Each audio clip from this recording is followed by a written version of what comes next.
Hi everyone, welcome back to E-commerce Success by At360. Today we're going to review a website which does a lot of things right. They have a beautiful design, they have a good structure on their homepage and their collection pages.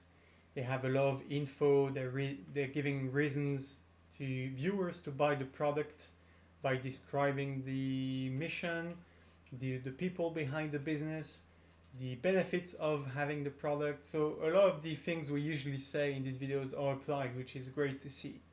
We're still going to try and give them a few pieces of advice, especially in terms of marketing, because the website owner used to work in marketing. So we're going to use a few different concepts which they may be familiar with, like price anchoring, the compromise effect, and a value scale. And we're going to see how they can implement this in their business to increase the value of their orders. Okay, if you like this content, please put a like, subscribe to the channel, comment below. All these actions are going to make a tremendous difference in the visibility of this channel. Every time you put a like or a comment on the video, it's going to ensure that YouTube suggests this video to more people. And this will help us with our mission of making business owners happy, productive, and successful. So thank you in advance. This video is brought to you by At360. At360 is the easiest way to increase your sales by managing all your ads in one place, including retargeting all over the web and in mobile apps, as well as your Google ads, your Facebook ads, all of that under one roof. But more on that at the end of the video. Okay, let's jump right into it. So this is a post from Neck Environmental 415 posted on the e-commerce subreddit. And they said that they started a new business and they have been tinkering with the web page recently, and I think they're doing a great job. So we're going to have a quick look about that. And they were just looking for general feedback before they start doing more ads. And they have some experience in marketing and copywriting, which shows because their website is really high quality. And which is why also I will be giving a bit more advanced tips and feedback today. But first, let's have a look at the website. So Growing Wilder, it's super cool, super neat. The design is both beautiful, professional, clean, sober, but in the right way. It highlights the beauty of their products. And so this is something I frequently tell people in my videos. They tell right away what their business is about, right? And you can buy quality products, thoughtfully designed, sustainably sourced, and ethically made in the UK. That's great. I think from a few words, one line like this, you already give a sense of what the business is about, and the viewer can align with these values and will feel a closer connection, a bond which will increase the conversion rate. So I think it's really great. We have a few well-selected reviews which seem really genuine and nice reviews, and it's not like a bunch of reviews at the bottom where you have like a random selection of 20 different reviews. These are like well put, I think, and they give a sense of being written by real humans, which is great, which is fantastic, which is what you should do. I really discourage people from using fake reviews on the website. That's in the long run that's not going to work out, and that's I don't think that's a great business move, and it's wrong.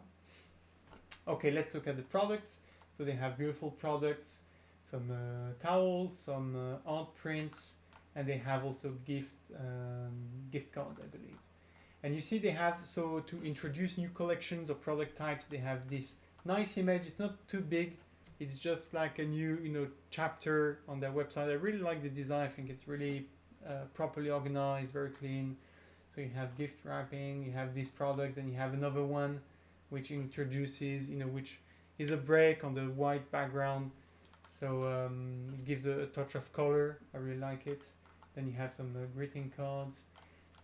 And then you have some more info. Okay, so the website, honestly, it's fantastic. It's really good. I think it applies all the most fundamental best practices. So congrats on building such a nice website. I really love it. If I wanted to give you still a few pieces of advice on the design, or not so much the design, but the content and the SEO, I would say, like a few people have said, I think on the collection pages, would be good to add a bit more info if you can before the title or below. Add a bit more info like you have on the homepage.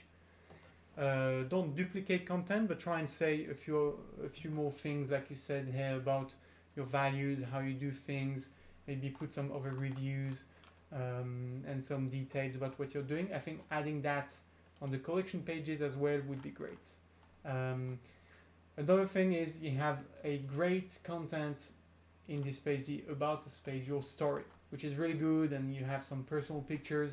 I think it's a shame to hide that behind the About Us. It's really hard to find, in my opinion. Same with this sustainability and ethics. And you see here there's a visual problem on the summary. The bullet points appears a bit strange. But here you have a lot of information, which is really good. And lastly, about the seeded paper. I think this is great. I haven't seen this somewhere else on the website. Again, this is great. So you're saying all your paper, all your packaging is organic, sustainable, and is biodegradable, and can be recycled into a seed, which is fantastic. And it's a great idea. I think a lot of people would be maybe willing to buy, or more willing to buy, or willing to pay a higher price for that. And this feature of yours is like hidden on the depth of your website, where you have to go to About and you have to mouse over to seeded paper, click here to find this. I would love for you to add maybe on the homepage, not the whole information, but maybe like you did here with these little images, maybe put just a few words at the bottom somewhere which hints at that with a link if you want to learn more, right? For your story, for your values, and for the seeded paper. I think you have to mention that somewhere on the homepage to make that content more discoverable, right? I would be happy or curious to see how many of your users actually go and read all these pages. I don't think that a lot, so I think you have to make this more easily navigated, right? By adding links somewhere on the homepage. Okay. One other thing is I think you can make progress on the SEO. I tested your page speed using this tool, Page Speed Insight from Google. And the performance, both on mobile and now on desktop, I made a video about that a few days ago, both on mobile and desktop, the page speed, the load time, and what they call the page experience with the core web vitals. This is taken into account increasingly by Google to rank websites. So the higher the score, the more likely you are to be highly ranked by Google or more frequently suggested as an answer to queries. So I really suggest you take a look at this. And the good thing is Google is actually telling you how you can improve this. So they're telling you differ off-screen images. So you have a lot of images on your website, which is great. It's fantastic. It's very visual. I love it. But it's true that all the images which are below the fold, meaning they're not on the first or even second screen, like you have to scroll a bunch to see them, you can delay a bit their loading, right? That's going to improve the speed of for the the first, what they call the first contentful paint, right? It's going to appear sooner if you first load that and then you load the rest. Okay, and you have a few, it's very well done. You have a few tools and links where they tell you how to do that. Reduce unused JavaScript and CSS. So you have a few files, for styling and for effects that you're loading but not using. This is slowing down the website. And you have a few other things. It's ranked by importance and by time saving that you can gain. Okay, so I really think you should take a look at that. It's going to help. But I'm only mentioning this because all the rest is absolutely fine, and the website is really gorgeous. Okay, since you have a background in marketing, I figured I'd use this opportunity to talk a bit about a couple of marketing concepts which can use to increase the average order value, in my opinion. You mentioned that you're going to start increasing advertising budget, so I assume you're getting most of your traffic from advertising. And the problem with advertising is advertising costs to bring someone on the website is getting higher and higher. Like every year, the cost of bringing someone on your website from Facebook or Google or website ads on independent websites or blogs or mobile apps is increasingly higher. Although from independent websites and apps, it's actually cheaper than Google and Facebook. But if you're selling them like a £3 card with the cost of shipping and making that and the cost of advertising, you're hardly going to make a profit. Now I think it's a good idea to have a cheap product like that, which can be a icebreaker, and it's a good way to get engaged with people. They're going maybe to buy more of these, and once they know you, they know your brand, they get the packaging, they see how organic, sustainable it is, then maybe you can get them to be repeat customers on higher value products like the art prints. Okay, but the problem is, if I look at art prints, I think they're more or less all the same price. They're all you have a bunch of them, right? I think you have I see 16 different products here. They're almost all at £18, or one is at £25. I think this is a missed opportunity to introduce a pricing scale, or sometimes called value ladder, or they have a few different names. But basically the idea is to have different prices for different products, which will appeal to a variety of different profiles. Some people might be tight on budget and they might be super happy to be able to buy a very nice art print under £20, and that's perfect because they didn't have much more budget, and that's the perfect product for them, right? And they still want to make a gift or buy something nice for themselves. They don't have a lot of budget. It's perfect. But some people may be willing to pay £50 for that. Some people may have a higher budget. Some people, they might be willing to pay £100 for an illustration that they love, that has a special meaning for them, right? And you're not offering that, so you're losing on opportunities here. And there are a few ways to do that. You could offer a bigger format. You could offer a print which is maybe signed. Maybe do a special edition where there is a different version of one print which is only going to be on sale for like 1 month during a limited amount of time, and it's twice as expensive as a normal one.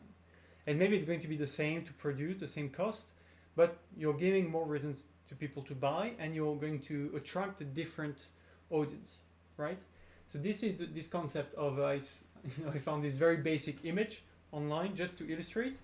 You want to have different products for different people willing to pay different prices, right?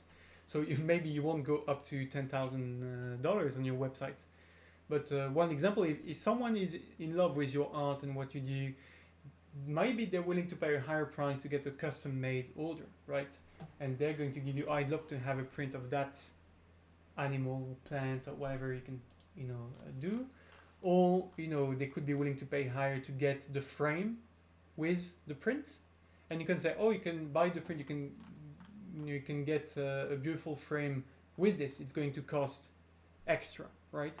And some people will be willing to pay that, and you can have a higher margin on the frame than you do on the print. There are a few tactics like that.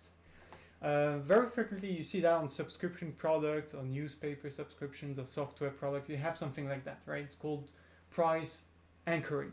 If you put a very expensive art print at something like £99 on your store, even if nobody buys it, it still can have a benefit of making the other prints look more affordable.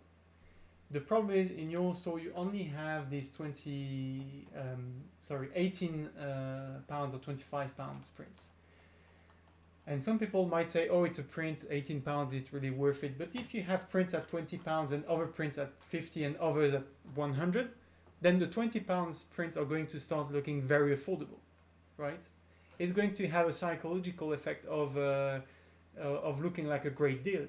And that's why all these software companies and these newspapers and all these people that have, or even Netflix, they have different prices like that. Or even Apple, like this week, I think it was yesterday, Apple released or announced a new product like the Apple the Mac Studio, right? You have one version at $2,000 and one at $4,000. It's not twice as expensive to make, I can guarantee that. But they're making a much higher margin on the 4,000 one. It is more powerful. It has a few more memory, a few more gigabytes of RAM, maybe a few more components, a better chip. Okay, but it's not going to be twice as expensive to manufacture, and design and everything that went into building this product. But some people are just willing to pay higher why not give them what they want, right? If someone is willing to pay $4,000 for a higher version, and they want to, they want to please themselves with the best version available, and they're willing to put the price behind that, then that's smart marketing, right? So that's the anchoring effect, sometimes also called as, or known as the compromise effect. So you have different prices, and the $10 wine bottle, even if it's perhaps marginally the same as the 15 euros bottle, the 10 euro bottle is going to look like a better deal if you have a difference. So if you don't really know what to choose, you're going to by default pick the middle one, right? The problem is if you only have the low cost option, you only have the 5 euros one, everybody's going to pick this one. Whereas if you have these three on your website, some people will pick the 5, some people will pick the 10, some other people will pick the 15, and you can increase tremendously your average order value, okay? So on your website, that would be, some at 20, some at 50, some at 100. And then, of course, you have to find ways to justify that. So that could be the same print, but a bigger format. That could be offering the frame with it. That could be a signed version or limited edition, or, I don't know, there are multiple ways of doing that. So I hope you got a few interesting ideas from that. If you liked what you heard, feel free to contact us. There will be a link in the description below to book a meeting to promote the release of our Ad360 app for Shopify. We're offering free consulting and free audits at the moment. So if you want us to discuss with you your marketing strategy, your advertising setup, your targeting options, how to run retargeting ad campaigns all over the web, how to manage ads on mobile apps, on blogs, on news websites, on other themed websites, talking about art, things like that, I'd be happy to show you a free demo of Ad360. And even if you're not interested in using Ad360 at the moment, you can still have the 1-hour consulting meeting. There's no commitment, no strings attached, completely free. My only goal is to help you succeed. Once you have a growing business with regular sales, a lot of customers, and you want to accelerate your growth, our goal, our strategy is that you'll think of us once you want to start running ads in multiple channels. You'll think of us as a way to simplify that for you. Okay, I look forward to speaking with you. I hope you got value out of this video, and let's speak soon.